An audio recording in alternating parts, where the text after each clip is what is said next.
I've grown up in a bilingual household, being half German, half English, and I'm currently studying French A-level.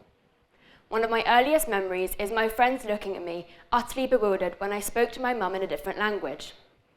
The notion that an object could have a different word attached to it, like a chair is not only a chair, but also ein Stuhl or ein Chaise, seemed entirely baffling to them. This might explain why I've always been conscious of the fact that attaching different words to an object or feeling might seem strange. Now, raise your hand if you're multilingual. It is scientifically proven that growing up multilingual enhances many cognitive abilities, such as better attention control, problem solving, and working memory. This is due to the constant cognitive effort involved in language switching. It is also proven that multilingual children develop more grey matter. This grey matter is essential for processing information, memories, and emotions, suggesting multilingual children are better at activities such as problem solving and remembering. Increased engagement with both languages leads to better white matter integrity too. So, how does the brain differentiate between various languages?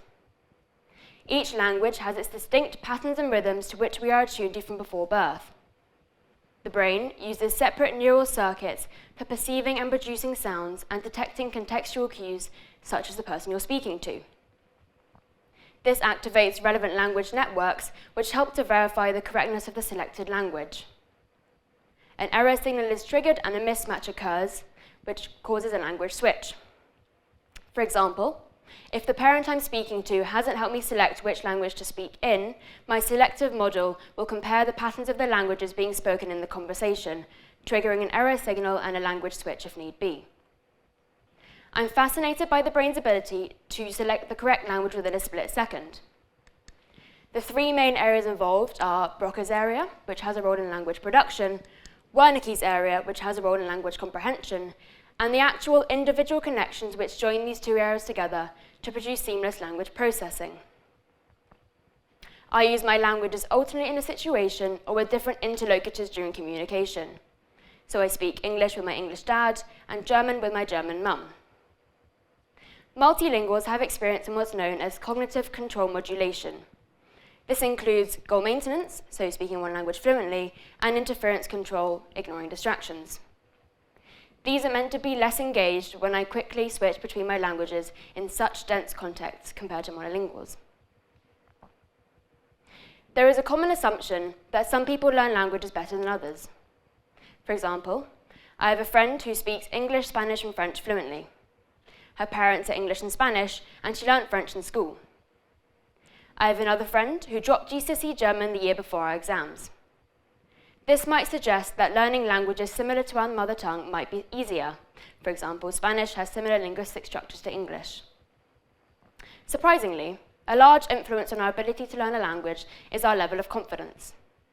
Higher confidence leads to increased motivation, willingness to take risks, thus forming a more positive learning experience.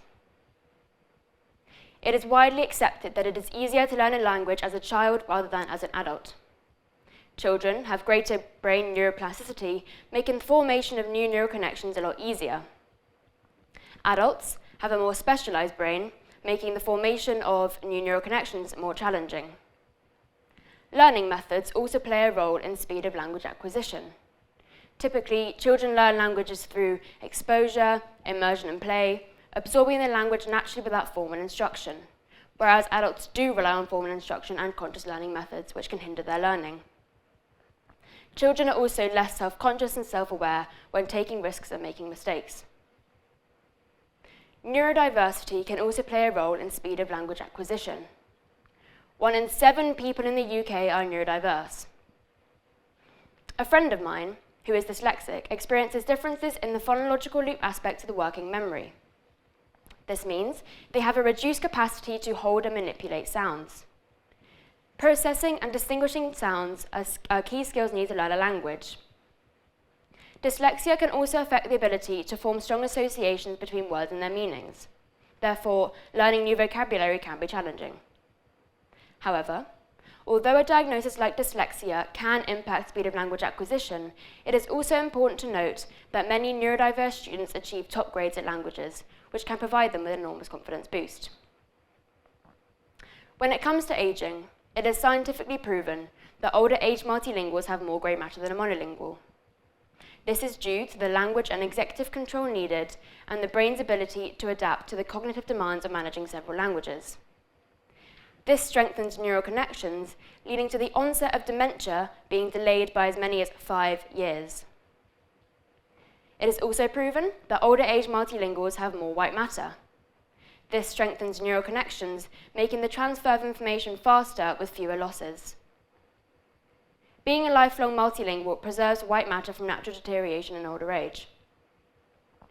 So, if you take one thing away from today, let it be this. If you want to boost your brain power and deepen your connection with others around you, learn a language. And remember, it's never too late to start. Thank you.